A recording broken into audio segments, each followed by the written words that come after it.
Rien ne pourra arrêter ce qui va arriver. Ces mots résonnent comme un écho dans le silence des âmes, comme un frisson de vérité que nous pressentons sans vraiment le comprendre. Quand on ouvre la Bible, elle ne se limite pas à une succession d'histoires anciennes, mais devient un miroir de l'invisible, un chemin secret qui mène à la lumière.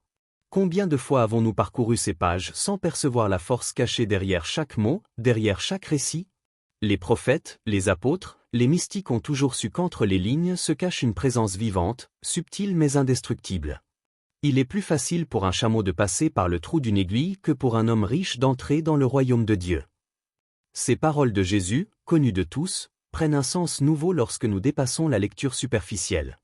Et si le chameau n'était pas un animal, mais un symbole de nos lourdeurs, de nos illusions et de nos attachements? Et si l'aiguille n'était pas un passage étroit, mais la conscience éveillée qui nous permet de franchir l'invisible? Cette chaîne n'a pas pour but de livrer des réponses toutes faites, mais de provoquer un éveil, de poser la question essentielle. Que vous cache la parole de Dieu que vous n'avez jamais osé voir? Nous commençons ce voyage comme on s'avance dans un temple oublié, où l'air semble vibrer d'un murmure ancien. Nous allons rencontrer des textes apocryphes, des visions oubliées, des récits qui n'ont jamais été censurés mais simplement ignorés par la conscience collective. Et derrière chaque image, chaque métaphore, chaque miracle, se cache un message pour l'âme, une lumière que l'esprit rationnel peine à percevoir. Ce que vous êtes sur le point de découvrir ne se trouve pas seulement dans les bibliothèques, mais dans le silence que vous portez en vous, dans cette capacité à ressentir l'invisible. Prenons par exemple le livre d'Hénoch, un texte apocryphe que beaucoup connaissent mais que peu osent vraiment contempler avec une profondeur silencieuse. Il ne s'agit pas seulement d'une collection de visions anciennes ou de récits ésotériques. Ce livre semble ouvrir une fenêtre sur un monde parallèle, sur des réalités que l'œil humain n'atteint pas. Les anges qui y descendent sur la terre ne sont pas simplement des figures mythiques, mais des messagers porteurs de connaissances interdites, de secrets que l'humanité n'était pas encore prête à accueillir. Ils initient, instruisent et parfois provoquent, dans un même souffle, une transformation intérieure. Ces êtres ne viennent pas seulement pour éclairer, ils viennent pour réveiller. Et si nous étions capables de percevoir ce qu'Hénoch a perçu? Et si ce récit n'était pas une fable, mais une cartographie codée de l'évolution de la conscience humaine? Ce que l'on voit n'est pas tout ce qui existe. Il y a des mondes derrière le monde, et des réalités qui se révèlent seulement à ceux qui osent regarder. Cette idée de dimension superposée nous conduit naturellement aux évangiles, où Jésus choisit un langage crypté et métaphorique pour communiquer. Ces paraboles ne sont pas simplement des histoires pédagogiques destinées à un auditoire de villageois. Elles sont des portes, des clés pour ceux dont le cœur est prêt à s'ouvrir. Prenons la parabole du semeur, le semeur répand la graine, mais ce n'est pas seulement l'homme qui écoute qui compte. Chaque graine est l'expression d'une énergie, d'une vibration qui peut transformer ou se perdre selon le sol sur lequel elle tombe. Le sol est notre réceptivité, notre état intérieur, notre capacité à recevoir l'invisible. Et le semeur, ce n'est pas seulement un humain actif, mais la parole elle-même, qui cherche à pénétrer le cœur, à éveiller la conscience. Lorsque Jésus dit « Vous êtes la lumière du monde », il ne parle pas d'un rayonnement extérieur, d'une puissance ou d'une gloire sociale. Il parle d'une lumière subtile, d'un feu intérieur qui, si nous savons le percevoir et l'entretenir, peut dissiper les ténèbres intérieures et révéler des vérités qui échappent au regard ordinaire. Mais ce n'est pas uniquement dans les paraboles que se cache la profondeur. Le livre de l'Apocalypse, souvent interprété à travers un prisme de peur ou de catastrophes imminentes, prend un sens complètement différent lorsqu'on le lit à la manière d'un explorateur de l'âme. Les 7 sceaux, les trompettes, les cavaliers et les visions de Jérusalem céleste ne sont pas des prédictions linéaires de désastre, mais des symboles codés d'une traversée intérieure.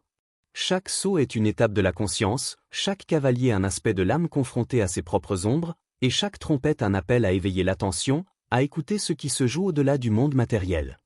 Ainsi, le texte se transforme en guide mystique, en carte intérieure, où les épreuves et les révélations ne sont plus extérieures, mais intimement liées à l'expérience personnelle de l'âme. Si l'on poursuit cette lecture symbolique, des passages moins connus prennent également une force inattendue. Le livre des Jubilés, le livre des secrets de Hénoch, certains écrits gnostiques, tous portent la même intention, révéler des couches cachées de la réalité divine. Dans ces textes, les nombres, les cycles, les généalogies et même les événements historiques sont porteurs d'un langage subtil, un langage qui ne s'adresse pas aux yeux mais à la conscience. Le cycle de 40 jours dans le désert, les 7 cieux décrits dans Hénoch, les 12 tribus d'Israël, tout n'est jamais arbitraire. Tout est vibration, rythme, enseignement.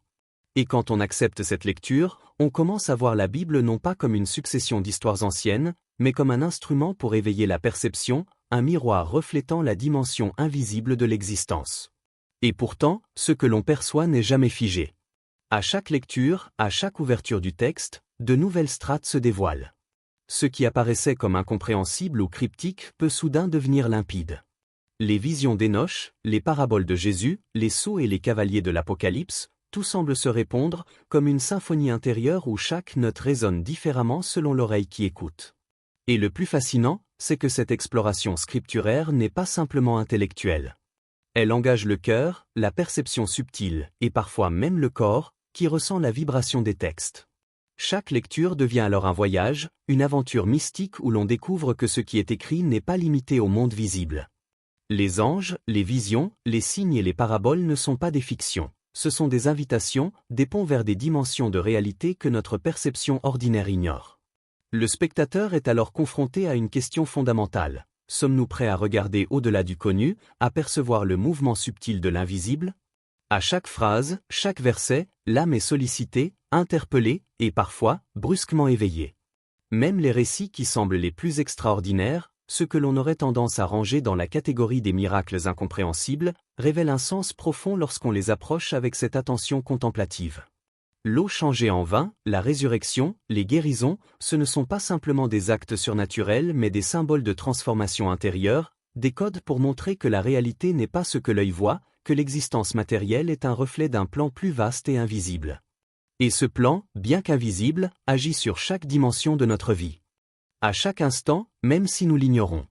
Le langage biblique est une langue qui parle directement à l'âme avant de toucher l'intellect. Chaque mot, chaque image, chaque événement porte en lui une vibration invisible. Le désert n'est pas simplement un lieu géographique, une étendue de sable et de pierre sous un soleil brûlant. Il est le miroir de notre intériorité, l'espace où l'âme se dépouille de tout superflu, là où l'on rencontre ses vérités les plus profondes et les plus parfois dérangeantes. Moïse qui traverse la mer Rouge ne franchit pas seulement une étendue d'eau, il traverse la peur, le doute, la séparation entre ce qui était et ce qui doit devenir. Jésus dans le désert n'affronte pas seulement la faim et la tentation, il explore les abysses de la conscience humaine, là où les voix de l'ombre murmurent et où la lumière doit être choisie. Élie qui entend Dieu dans le souffle du vent ne reçoit pas simplement une révélation externe. Il découvre la présence silencieuse, presque imperceptible, qui guide chaque être au-delà des illusions du monde visible. Les signes sont là, mais l'homme regarde sans voir. Il écoute sans entendre. Ces mots résonnent comme une alerte douce mais insistante. Combien de fois passons-nous à côté de la vérité parce que nous cherchons à tout comprendre avec nos yeux et nos oreilles, oubliant que la vision de l'âme exige une écoute silencieuse et attentive. Et si le figuier qui ne donne pas de fruits, que Jésus maudit dans un geste de désarroi, n'était pas un simple arbre, mais le symbole de nos propres inerties? Et si le lépreux guéri n'était pas uniquement un récit de miracle, mais la révélation que la transformation commence par une guérison intérieure, là où le corps et l'esprit se reconnectent à la source de la vie? Dans le symbolisme biblique, rien n'est jamais arbitraire. Les nombres ne sont pas de simples repères ou instruments de calcul. Le 7, la perfection et la plénitude, le 40, le temps de l'épreuve et de la purification, le 12, le rythme cosmique et l'ordre du monde, chacun résonne comme une note dans une symphonie invisible qui organise le temps, l'espace et la conscience. Chaque chiffre est un écho, une vibration qui, si elle est entendue, peut révéler le rythme secret qui sous-tend l'univers et l'âme humaine. Même les paraboles et les récits apocryphes, souvent négligés ou jugés trop mystérieux, possèdent une clé pour décrypter le réel autrement. Le semeur, le fils prodigue, les visions d'Hénoch, chacun est une invitation à lire entre les lignes, à entendre ce qui n'est jamais dit directement. Il ne s'agit pas simplement de comprendre, mais de sentir, d'entrer dans le mouvement subtil de la signification qui traverse le texte et qui traverse aussi notre propre vie. Les symboles deviennent des ponts vers l'invisible, des portes vers la dimension où l'âme peut se reconnaître, se confronter à ses contradictions et découvrir la lumière cachée derrière ses peurs et ses doutes. Lorsque nous commençons à percevoir ces strates, chaque mot devient une étincelle. La lecture de la Bible cesse d'être un acte intellectuel et se transforme en expérience vivante. Chaque passage agit comme un miroir qui reflète notre obscurité, mais aussi notre potentiel de lumière. Le serpent dans le jardin n'est pas seulement un symbole de tentation, mais la manifestation des forces qui nous obligent à évoluer, à prendre conscience des pièges de notre ego, à choisir entre la peur et la confiance. La manne dans le désert n'est pas simplement un miracle alimentaire, Elles représentent l'abondance spirituelle que l'on reçoit lorsqu'on se détache du matériel et qu'on s'ouvre à l'invisible. Les visions, les miracles, les événements décrits ne sont jamais isolés. Ils s'imbriquent dans un langage qui parle simultanément au cœur et à l'esprit. Chaque récit devient un voyage intérieur. Le spectateur qui s'autorise à écouter, à contempler, découvre que les images bibliques ne sont pas seulement historiques ou littéraires, elles sont des portes vers un état de conscience plus élevé. Dans ce monde symbolique, le ciel et la terre se touchent, l'invisible et le visible dialoguent, et l'âme est invitée à comprendre que la vraie lecture de ces textes commence à l'intérieur. Et si chaque mot était un souffle de Dieu? Et si chaque parabole, chaque miracle, chaque nombre était une note dans une symphonie qui nous dépasse, mais qui pourtant résonne dans notre propre essence? Nous commençons à percevoir que la Bible n'est pas un simple livre religieux, mais un miroir vivant qui reflète notre intériorité. Chaque symbole devient une question silencieuse. Que suis-je prêt à voir? Quelles ombres dois-je laisser derrière moi pour accueillir la lumière? Quels attachements, quelles illusions doivent se dissoudre pour que mon regard s'élève au-delà du visible? Ainsi, dans le désert, dans les arbres, dans les eaux et dans les cieux décrits par les textes sacrés, il n'y a pas seulement des événements. Il y a des invitations à éveiller la conscience, à ressentir le flux de la vie divine qui traverse tout, à écouter l'écho de ce qui ne peut être vu mais qui transforme tout ce qui est touché. Chaque symbole devient une respiration, chaque récit un pont vers la dimension invisible, et chaque question un appel à la vigilance intérieure. La lecture contemplative ne se limite pas à la compréhension intellectuelle, elle est une invitation à ressentir la parole, à la laisser pénétrer chaque fibre de notre être. Les psaumes, ces chants anciens, deviennent alors plus que des paroles. Ils se transforment en respiration, en rythme vital qui s'accorde au flux du monde invisible. Quand David chante « Le Seigneur est mon berger, je ne manquerai de rien », ce n'est pas simplement une déclaration de foi, mais une vibration qui résonne dans le cœur de celui qui écoute.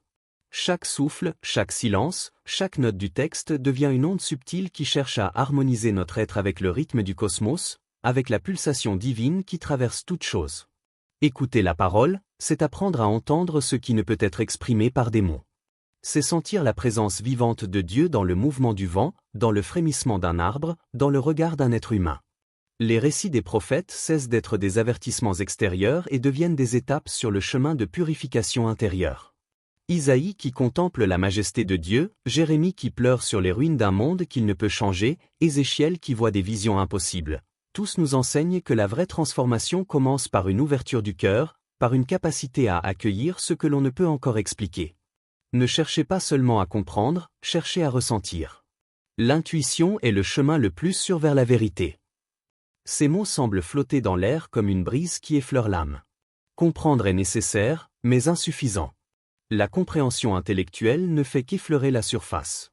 Ressentir, en revanche, implique une immersion totale, une écoute silencieuse des courants invisibles qui traversent notre existence. L'intuition devient alors un guide précieux, une lumière subtile qui éclaire ce que la raison seule ne peut saisir. C'est dans ce lieu silencieux, entre le souffle et le silence, que le texte sacré se révèle vraiment, non pas comme un objet figé, mais comme un compagnon vivant sur le chemin de l'âme. Les paraboles et les miracles, les textes apocryphes, tous deviennent des instruments pour éveiller notre sensibilité. La guérison d'un aveugle, la multiplication des pains.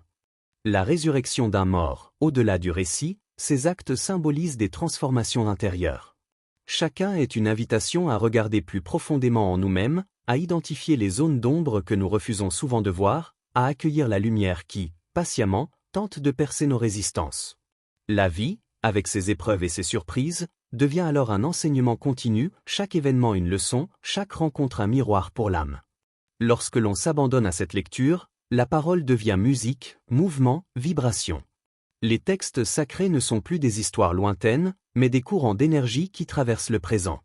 La prière n'est plus un simple rituel, mais une danse silencieuse avec l'invisible. L'âme commence à percevoir que tout est lié. Les étoiles qui brillent au-dessus de nous, le souffle qui entre et sort de nos poumons, le murmure du vent, le silence profond entre deux pensées, tout est une manifestation de la même réalité divine. Dans cette élévation intérieure, la temporalité se dissout. Le passé et le futur se fondent dans un présent éternel, où chaque instant devient un lieu sacré. Les textes bibliques, lus dans cette dimension, révèlent des correspondances invisibles. Le chemin de Jésus vers le désert trouve écho dans nos propres moments de solitude et de doute. Les visions apocryphes trouvent un reflet dans nos rêves et nos intuitions. Les psaumes résonnent comme des respirations synchronisées avec le rythme du cosmos. Chaque lecture devient un acte de communion avec l'invisible, un dialogue silencieux où l'âme est invitée à s'éveiller. Et dans ce processus, on réalise que rien ne peut arrêter ce qui doit arriver. Les événements extérieurs, les épreuves, les transformations de la vie, tout suit un cours mystérieux mais certain. La lumière divine ne se précipite pas, elle circule doucement, patiemment, pénétrant chaque aspect de notre être. L'ascension spirituelle n'est pas une fuite du monde, mais une immersion dans sa dimension invisible, dans ce flux subtil qui relie toutes choses. Chaque miracle raconté dans la Bible devient alors une métaphore d'un état intérieur, chaque parabole une invitation à ajuster notre perception, chaque texte apocryphe une fenêtre sur des réalités que nos sens ordinaires ne peuvent percevoir. La méditation sur ces textes transforme la conscience. Elle révèle la présence vivante de Dieu dans ce qui semblait banal, l'ordre caché derrière le chaos, la beauté dissimulée dans l'épreuve. L'âme qui écoute avec attention, qui laisse la parole vibrer en elle, commence à percevoir une dimension plus vaste, un flux invisible mais tangible, qui traverse l'existence et relie chaque élément de l'univers à notre propre essence.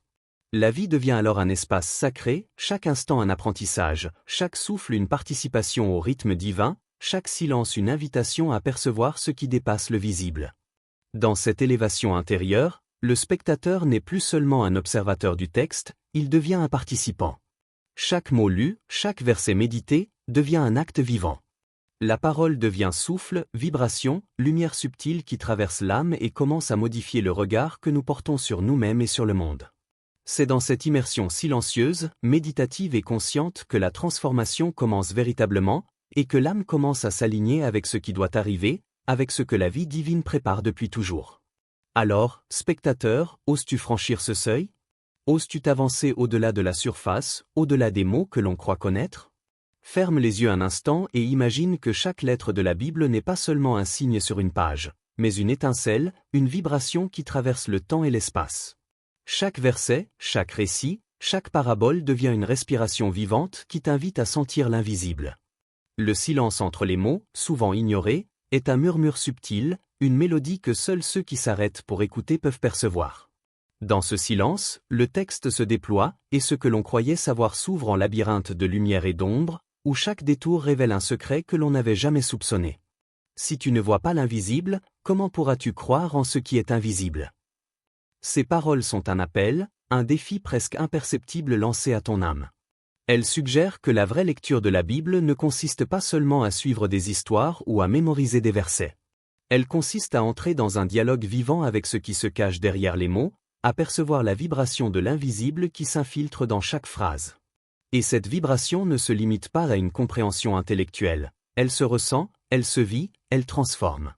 Les anciens textes, les visions prophétiques, les écrits apocryphes, tous ces récits qui semblent parfois lointains ou mystérieux, sont en réalité des invitations à s'éveiller. Ils appellent ton attention, stimulent ta conscience et te confrontent à la lumière qui sommeille au plus profond de toi. Imagine les anges d'Énoch, descendant sur la terre non pas seulement comme des figures mythiques, mais comme des messagers de conscience. Imagine les paraboles de Jésus non pas comme des histoires moralisatrices, mais comme des clés pour décrypter la vibration cachée dans le monde qui t'entoure. Chaque récit devient alors une carte, un guide secret pour traverser le labyrinthe de l'existence. Et si tu pouvais sentir cette énergie, la laisser circuler en toi, alors la lecture de la Bible cesse d'être un simple acte intellectuel. Elle devient un rituel, une immersion dans la conscience divine, une danse silencieuse avec la lumière qui habite tout. Le voyage que je t'invite à entreprendre ne commence pas à l'extérieur, mais à l'intérieur. Il commence dans le silence de ton esprit, dans l'attention à ce qui est souvent ignoré, la nuance d'une phrase, la pause dans un récit, le frémissement des symboles qui se déplacent comme des ombres et des lumières. C'est dans cette perception subtile que l'éveil commence. Chaque verset devient alors une étincelle qui allume des points lumineux dans ton âme. Les miracles, les guérisons, les visions prophétiques ne sont plus des événements extérieurs, ils sont des invitations à expérimenter la transformation en toi, à reconnaître que ce que tu vois dans le monde est un reflet de ce qui se passe dans ton cœur et dans ton esprit. Et alors, la question se pose, que signifie pour toi cette lumière cachée?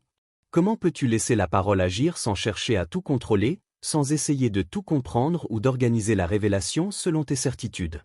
La véritable transformation exige de l'abandon, une confiance silencieuse dans le flux de la vie et dans l'invisible qui agit constamment, même lorsque nous ne le percevons pas.